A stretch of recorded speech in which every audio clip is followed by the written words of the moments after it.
नमस्कार प्रेक्षक हो, सिटी न्यूज मध्ये मी अनिता काळे तुमच्या सगळ्यांचं स्वागत करते। प्रेक्षक हो, तुम्हाला माहिती आहे सध्या विधानसभा सार्वत्रिक निवडणूक 2024चं वारं वाहते आहे। एकंदरीत निवडणुकीला घेऊन सर्वच तयारीला प्रशासकीय अधिकारी म्हणा, नेते मंडळी, उमेदवार सगळेच लागलेले आहेत। आज आपण आलेलो आहोत अमरावतीचे पोलीस आयुक्त नवीन चंद्र रेड्डी सर यांच्याकडे। सर, तुमचं सिटी न्यूज मध्ये खूप खूप स्वागत आहे। थँक्यू। सर, मला सांगा की आता निवडणुकीला घेऊन पोलीस प्रशासनाची कशी तयारी चालू आहे? अमरावती शहर पोलीस आयुक्तालयामध्ये आपल्या पोलिसांची सर्व प्रकारे तयारी चालू आहे। ही जी निवडणूक आहे विधानसभेची, ही शांततेत पार पाडण्याच्या दृष्टिकोनातून आयुक्तालय हद्दीमध्ये अमरावती, बडनेरा आणि तिवसा मतदारसंघाचा अर्धा भाग असे हे जवळपास 3-2.5 मतदारसंघ आहेत। याच्यामध्ये आपण पोलीस प्रशासनातर्फे मतदान प्रक्रिया शांततेत व्हावी याकरिता जी तयारी लागते ती सर्व करीत आहोत। ज्याच्यामध्ये वेगवेगळे टप्पे आहेत, म्हणजे इलेक्शन पूर्वीची तयारी आहे, इलेक्शनच्या दिवसाची तयारी आणि नंतरची सुद्धा अशी तयारी करत आहोत। याच्यामध्ये एकतर इलेक्शन शांततेत व्हावे याकरिता आपण जी प्रतिबंधक कारवाई करायची असते, म्हणजे जे उपद्रवी लोक आहेत किंवा ज्यांच्यावर गुन्हे दाखल आहेत किंवा जे शरीराविरुद्ध गुन्हे दाखल आहेत किंवा गंभीर स्वरूपाचे गुन्हे दाखल आहेत असे व्यक्ती किंवा जे अवैध दारू विक्री करतात किंवा अवैध इतर धंदे करतात आणि ज्याच्या पैशामुळे मतदारांवर प्रलोभन टाकू शकतात, अशा सर्व व्यक्तींवर आपण प्रतिबंधक कारवाईची मोहीम हाती घेतलेली आहे आणि ती मोहीम सतत सुरू आहे। अनेक व्यक्तींवर आतापर्यंत 15 तारखेपासून जवळपास 600च्या वर लोकांवर प्रतिबंधक कारवाई करण्यात आलेली आहे। गंभीर स्वरूपाचे गुन्हेगारांवर आपण गंभीर स्वरूपाचे जे कायदे आहेत डिटेन्शनचे, MPDA याच्या अंतर्गत सुद्धा आतापर्यंत 8 लोकांना डिटेन केलेलं आहे आणि त्यासोबतच सर्वसामान्य नागरिकांना कॉन्फिडन्स यावं याकरिता एरिया वाईज, म्हणजे आपले 10 पोलीस स्टेशन आहेत त्याच्यामध्ये सर्व विभाग वाईज रूट मार्च, पेट्रोलिंग, मग नंतर कॉर्नरच्या सभा जसं असतात आपले पोलिसांचे कॉर्नर मीटिंग्स, अशा प्रकारचे कार्यक्रम पोलिसांकडून सुरू आहे। आचारसंहितेचा कुठेही भंग होणार नाही याची पूर्णपणे काळजी पोलीस प्रशासन घेते आहे। बरोबर आहे। आचारसंहिताचा भंग होणे याकरिता जे RO आहेत, म्हणजे निवडणूक निर्णय अधिकारी मतदारसंघाचे, त्यांचे सुद्धा पथक तयार केलेले आहेत आणि त्या जॉईंट पथक असतात। ह्या पथकांमध्ये पोलीस कर्मचारी अधिकारी दिलेले आहेत, हे सुद्धा पेट्रोलिंग करत आहेत। याच्याशिवाय शहराचे जे चारही बाजूने एंट्री आणि एक्झिट आहे त्याच्यामध्ये 7 ठिकाणी नाकाबंदीचे पॉइंट्स लावण्यात आले, म्हणजे कुठल्याही त्या मुख्य रस्त्यांवरून काही अवैध शस्त्र असेल, हत्यार असेल, पैसे असतील किंवा अवैधरित्या काही दारू असेल, अशा गोष्टी कोणी शहरात आणत असेल प्रलोभन दाखवण्यासाठी मतदारांवर किंवा बेहिशोबी किंवा ज्या पैशांचा हिशोब नाही असे काही ट्रान्सपोर्ट करत असतील तर याची चेकिंग करून, तपासणी करून कारवाई करण्याची प्रक्रिया सुरू आहे। बाहेरून किती तुकड्या आपण मागवल्या आहेत? पोलीस विभागाला मदत करण्यासाठी आपल्याकडे आतापर्यंत 3 CRPFचे 2 तुकड्या, BSF आणि मध्य प्रदेशची पण SRPF, असे 4 कंपनीज आपल्याकडे आलेले आहेत। या व्यतिरिक्त आपलं शहर पोलीसचे पोलीस बल सज्ज आहे आणि आणखी यासाठी आपल्याला होमगार्ड सुद्धा बाहेरून येत आहेत। असं जवळपास 3-1 हजारचा फोर्स जो आहे, महिला पुरुष पोलीस अधिकारी, होमगार्ड, SRPF, CRPF ही मतदान प्रक्रिया शांततेत पार पाडण्यासाठी तयार राहणार आहे। अत्यंत महत्त्वाचा दिवस म्हणजे 20 नोव्हेंबर, त्या दिवशी मतदान होणार आहे। त्या दिवशीची काय तयारी आहे? मतदानाच्या दिवशी जी तयारी असते आपल्याला, त्याच्या आदल्या 2 दिवस आपण तयारी करीत असतो। याच्यामध्ये एकतर जे मतदान करण्यासाठी जे पथक आहेत, प्रिसाइडिंग ऑफिसरचे पथक जे जातात पोलिंग स्टेशनवर, या पथकांना सुरक्षासाठी पोलीस कर्मचारी नेमायचे असतात, ते लोक त्यांच्यासोबत जातात। तसेच जे संवेदनशील भाग आहेत किंवा जिथे 5 पेक्षा जास्त बूथ आहेत अशा ठिकाणी काही गडबड होऊ नये, गर्दीमुळे किंवा पार्किंगच्या प्रॉब्लेममुळे किंवा जास्त मोठ्या प्रमाणात तिथे मतदार येतात त्यामुळे काही तिथे अडचण होऊ नये याकरिता आपण सर्व प्लॅनिंग केलेली आहे आणि पोलीस अधिकारी, अंमलदार सेक्टर पेट्रोलिंग करतील। त्या म्हणजे 2 शाळांमध्ये 1 सेक्टर पेट्रोलिंग आहे, प्रत्येक 5 ते 10 मिनिटांमध्ये अधिकारी तिथे राऊंड मारतीलच. मतदान केंद्रासमोर कोणी विनाकारण गर्दी करू नये.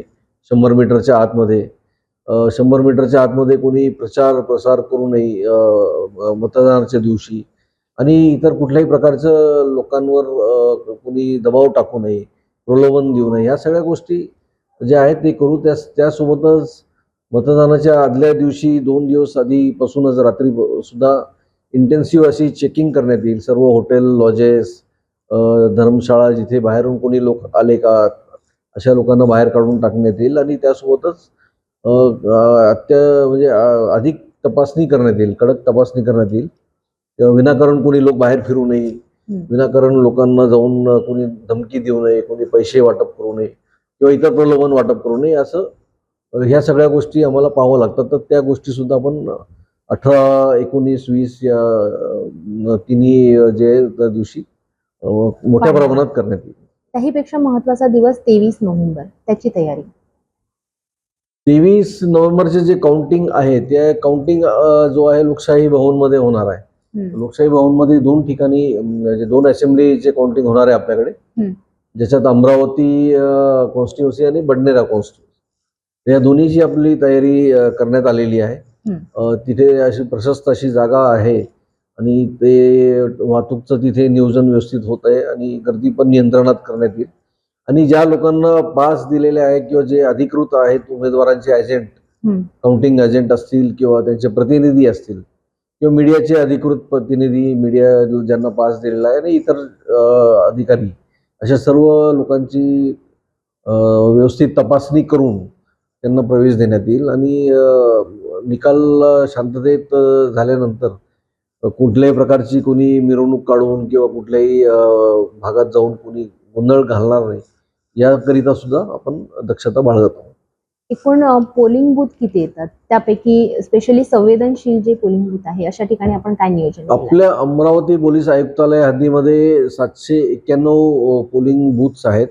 जवळपास 235 पोलिंग स्टेशन्स आहेत, ठिकाण आहेत. तर त्याच्यामध्ये 45च्या वर असे ठिकाण आहे जे संवेदनशील आहेत आमच्या दृष्टीने. गर्दीचे ठिकाणे, मिश्र वस्ती आहे किंवा दाट असे अरुंद गल्ली आहेत, तर अशा ठिकाणी आपण जास्त पोलीस फोर्स ठेवू. आणि जिथे संभावना आहे भांडण होऊ शकतो, व्हायलन्स होऊ शकतो, अशा ठिकाणी जास्त लक्ष ठेवू. जिल्हाधिकारी कार्यालयामार्फत सुद्धा किंवा आरओच्या मार्फत याच्यामध्ये त्यांनी सुद्धा दक्षता घेतलेली आहे. व्हिडिओ रेकॉर्डिंग लावलेली आहे, लाईव्ह टेलिकास्ट करत आहे, वेबकास्टिंग करत आहे. तर सर्व प्रिकॉशन प्रशासन आणि पोलीस घेत आहे. एकंदरीत आपण मागच्या काही दिवसांमध्ये पाहिलं, मध्यंतरी गुन्हेगारीला जास्त वाव आलेला आणि अनायशा निवडणूक यावेळेस आली आणि निवडणुकीच्या काळात असं असतं की या घटना जास्त प्रमाणात होतात. जसं तुम्ही सुरुवातीला सांगितलं की आम्ही अशा पद्धतीचं प्रतिबंध तर घातलाय, पण जर अनावधानाने काही घटना घडल्या तर त्याच्यासाठीची काही प्लॅन बी आपण जसं म्हणतो तसं तो तुमचा काही तयार आहे? आपण पाहिलं की ऑक्टोबर महिन्यामध्ये एक शरीराविरुद्धचे गुन्हे किंवा खुनाचे प्रकार 4-5 गुन्हे असे सिरियस घटना घडली होती, ज्याच्यामुळे थोडा पॅनिक झाला होता शहरात. पण त्याच्यामध्ये आम्ही परत काळजी घेऊन सर्व रेकॉर्डवरचे गुन्हेगारांवर कारवाई केलेली आहे, प्रतिबंधक कारवाई केली आहे. आणि आपली हीच काळजी राहील की कुठल्याही प्रकारची घटना होऊ नये. वैयक्तिक वाद वेगळा विषय आहे, पण सार्वजनिक वाद किंवा कोणी गुंडगिरी करून कोणाला मारण्याचा प्रयत्न करत असेल किंवा काही प्रक्रिया करण्याचं असं कोणी विचार करून करत असेल, तर अशा व्यक्तींचा शोध घेणे, अशा व्यक्तीची माहिती काढणे, याच्यावर आपण कारवाई करत आहोत सतत. आणि याच्यासाठी जे वेगवेगळे कारणं असतात, काही रेकॉर्डवरचे गुन्हेगार आहेत, काही बाकीचे कोणी अवैध शस्त्र वापरतो, कोणी अवैध दारूच्या इन्फ्लुएन्समध्ये येतो, असे वेगवेगळे कारणं आहेत.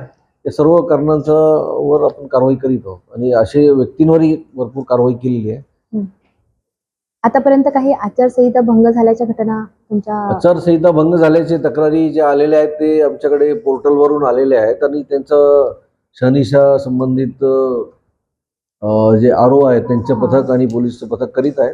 ज्याच्यामध्ये तथ्य आहे त्याच्यात गुन्हा दाखल होईल आणि बाकीचे व्हेरिफिकेशन करून कारवाई तशी करण्यात येईल. यासोबतच जी प्रतिबंधक कारवाई आतापर्यंत जी जप्ती वगैरे आहे तो जवळपास आजच्या घडीला जवळपास आम्ही 23,000 लिटर दारू आतापर्यंत पकडली 10 दिवसात. म्हणजे 15 नोव्हेंबर पासून. त्याच्यात देशी दारू असेल, हातभट्टी असेल किंवा विदेशी दारू असेल, जवळपास 23,000 लिटरची दारू 12 लाखा किंमतीची दारू पकडलेली आहे. आणि त्याच्यासोबतचं साहित्य किंवा कॅश जी जप्ती झाली, अशी गांजा 10 किलोपर्यंत जप्त झालेला आहे शहरात. तर जवळपास 85 लाखाचा जो आहे हा मुद्देमाल 10 दिवसात जप्त झालेला आहे अवैध याच्यात. तर ही सुद्धा कारवाई मोठ्या प्रमाणात करण्यात येते. आणि कुणीही कॅश घेऊन विनापरवाना कॅश बाळगत असेल 10 लाखाच्या वर, तर त्याला लगेच इन्कम टॅक्स डिपार्टमेंटकडूनही त्याची माहिती देण्यात येईल. आणि त्यापेक्षा कमी जरी असेल तर त्याला हिशोब द्यावं लागेल घेऊन फिरताना. अशा प्रकारची चेकिंग सुद्धा सुरू आहे. ही प्रतिबंधक कारवाई सुरू आहे. आणखी ह्या आठवड्यात शांततेत प्रक्रिया व्हावी याकरिता अधिक सज्ज करण्यात आलेल्या आहे. सर्व लोकांना सूचना दिलेल्या आहेत आणि पोलीस अधिकारी कर्मचारी यांना अलर्ट केलेला आहे. निवडणुकीच्या संदर्भात ट्रेनिंग दिलेलं आहे. त्यासोबतच आपण स्वीप ॲक्टिव्हिटीज जी कलेक्टर ऑफिसची चालू आहे, मनपातर्फे चालू आहे, त्यामध्ये आपण हातभार लावून आपण हे नागरिकांना जनजागृती करत आहोत की सर्व नागरिकांनी मोठ्या प्रमाणात मतदान करावे आणि आपल्या मतदानाचा हक्क बजावावे. आपल्या मतदानाचं जे कर्तव्य आहे ते सुद्धा त्यांनी व्यवस्थित पार पाडावे, असं आपण नागरिकांना आवाहन करत आहे. म्हणजे मतदानाची जी टक्केवारी आहे ती वाढली पाहिजे, तो प्रयत्न आहे प्रशासनाचा. त्यात पोलीस विभाग सुद्धा आवाहन करीत आहे.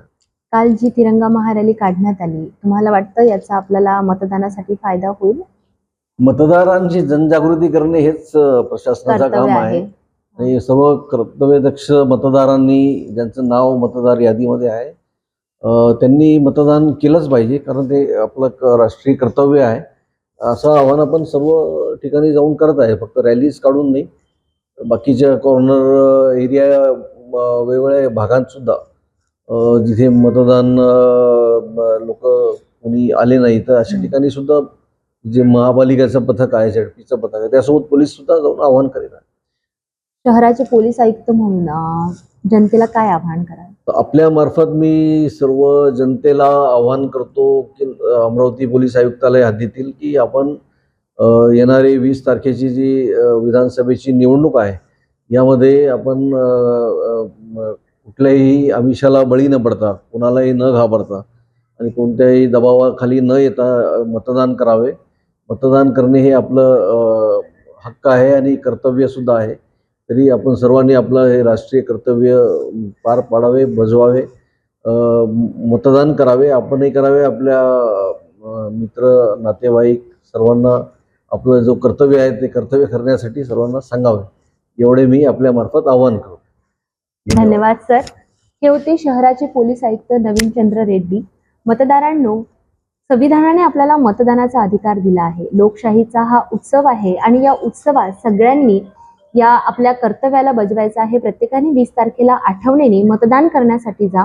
प्रशासनाला आपणही मदत करूया. शहराची शांतता सुव्यवस्था राखण्याचा आपणही प्रयत्न करूया. येत्या 20 तारखेला मतदान करून योग्य तो लोकप्रतिनिधी निवडून आपण पुढे विधानसभेत पाठवूया.